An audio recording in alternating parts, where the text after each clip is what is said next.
Mes dernières petites recommandations avant l'épreuve. Tout d'abord, je vous souhaite bon courage, évidemment, vous allez travailler pendant 4 heures et là c'est important, je vous conseille vraiment de rester le plus longtemps possible, il faut aller jusqu'au bout. Même si vous avez Même si vous n'avez pas tout trouvé, eh bien vous cherchez, il y a peut-être quelque chose qui va venir. Ensuite, si vous avez tout fait, vous relisez vraiment plusieurs fois avant de rendre votre copie, vous vous encadrez, il faut que ça soit beau. Hein. N'oubliez pas que là, vous allez être corrigé par quelqu'un qui vous ne connaît pas, et donc, il faut vraiment montrer ce que vous savez faire. Donc, on fait des efforts de rédaction, ça c'est important. On lit, on relit bien les questions pour être sûr qu'on a répondu à tout. Parfois, on fait une question et on oublie quand même un petit bout, donc là, faites attention à ce genre d'erreur. Ensuite, il faut y croire jusqu'au bout. Il ne faut pas se démoraliser en plein milieu. Si vous avez un petit coup de pouce, vous allez aux toilettes, vous allez vous détendre un petit peu sur le chemin. Et comme ça peut vous ressourcer. Ensuite, avant d'y aller, bien sûr, le matériel, il faut une règle. Il faut, c'est pas, mais c'est toujours bien d'avoir un compas, même si, bon, si vous n'avez pas, vous débrouillerez sans, mais c'est quand même, ça peut être pratique parfois. Ensuite, évidemment, la calculatrice. Votre carte d'identité, ça vous évitera de stresser si vous l'avez oublié. On trouvera toujours un moyen de vous identifier, mais c'est beaucoup de stress. Donc voilà.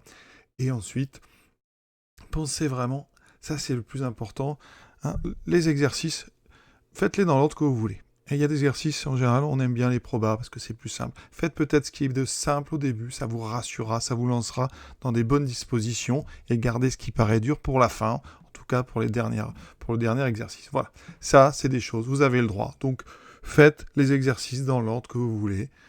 Si un QCM, vérifiez bien qu'il faut ou qu'il ne faut pas justifier, ça peut changer. En général, les vrais ou faux, on justifie.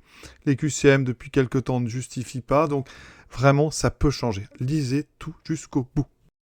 Quand vous utiliserez des formules, à la rigueur, vraiment, pensez-y, citez le nom des théorèmes ou encadrez-les.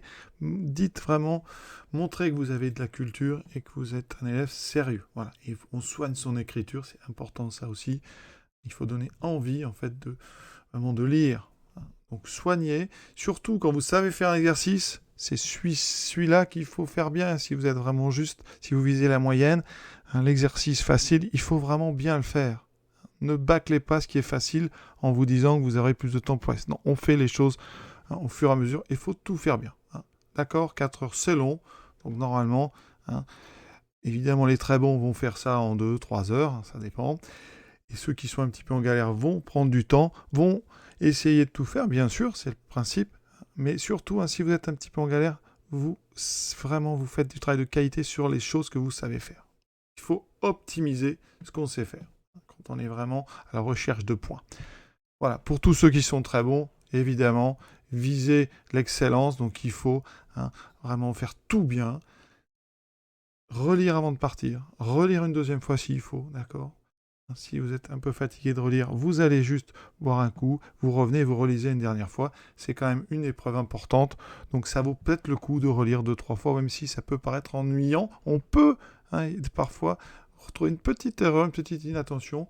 Donc ça c'est bien, relisez, je vous le dis avant de partir, les questions, pour être sûr que vous n'avez rien fait. Voilà.